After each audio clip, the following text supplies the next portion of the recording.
Today I'll be discussing one more case of systemic lupus erythematosus. So the reason I came to the diagnosis directly is that because she's a very atypical case and how she presented first to a pulmonologist. So actually she was a 70-year-old lady. She had pregnancies, she had multiple pregnancies, delivery was alright. She has lived her life entirely without any symptom at all.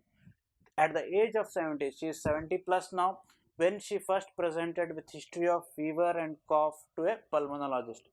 So when she presented to a pulmonologist with history of fever and cough, she was treated just like any other case of lower respiratory tract infection. She had severe bronchospasm.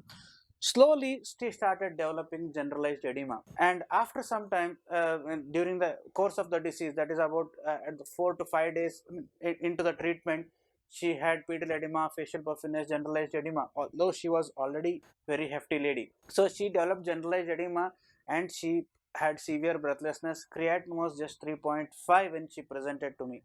So she was transferred under me, and when I started taking care of the patient. So when I saw her first, she was in severe metabolic acidosis. Although urine output was fairly okay. The first thing what we had to do was dialysis. Once after dialysis, even her blood parameters were all right. So in fact, blood parameters were very typical of sepsis. Her total count was 34,000 when she came. So after 2 days into the treatment, I gave her antibiotics, dialysis, but then I her blood pressure was very good. I mean, considering sepsis, you should have been in hypotension. So that is the thing when I decided I will do a renal biopsy. 2 days into the treatment, I did a renal biopsy for her, and it turned out to be a full house on immunofluorescence.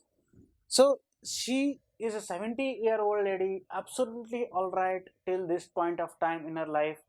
When she had an upper respiratory tract, lower respiratory tract of type of symptoms, bilateral, she had Krebs when she presented, she had pulmonary edema, she had generalized edema. So we had to dialyze her and did a renal biopsy. The point I would like to make here is that SLE or vasculitis can present in many varied ways. So we have to have a very high index of suspicion in any patient at any age. We should not just think that it is any case of random case of lower respiratory tract infection. When you have the slightest doubt, evaluation has to be done in every case of renal failure. And renal biopsy is the way where we can clinch a diagnosis. After I started her on steroids, in fact, she started throwing urine. She's still in hospital. She has been admitted about 4 to 5 days back. Steroids induction, I gave her 1 gram of steroids for 3 days. Now she has started having a reasonably okay output of 7 to 800 ml per day.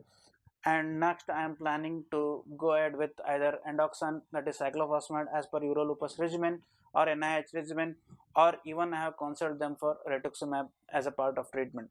So here SLE or any vasculitis can present at any age, and even SLE can present only with lupus nephritis. Again, to recapitulate what is SLE, we have the older definition, which was very easy to remember for us, although there are newer definitions for SLE, slick criteria. But what we have to see as the mouth ulcers, that is oral ulcers, and photosensitivity, rash, hematological, neurological, and renal manifestations, psychiatric manifestations, joint pains, arthritis, photosensitivity, polycirrhosis. So this was a very atypical case, although if some patient presents to you with multiple organ involvement, going back at the history, she also had a history of repeated medicine intake for her arthritis, what she used to call. She used to get joint pains, she used to take steroids on and off. I believe it could have been steroids because looking at her face, she has got a steroid faces. I believe she has been taking steroids on and off. What kind of drugs she doesn't mention. She lives in a village where she was being treated by a local doctor. So I believe she has been on steroids since a long time. That is the reason her symptoms have been waxing and waning. So probably she has been harboring this disease since quite some time, because she was being given dexamethasone or diclofenac since a long time for routine joint pains and all. Her disease was in a plateau stage probably. So this is how we have to have a high index of suspicion whenever we have to think of vasculitis, any multi-organ involvement, joint pains, routine aches and pains, we should not just attribute them to old age or just a respiratory infection causing respiratory failure. We should always keep in the back of our mind that vasculitis can present in any way possible. So this is about this particular case.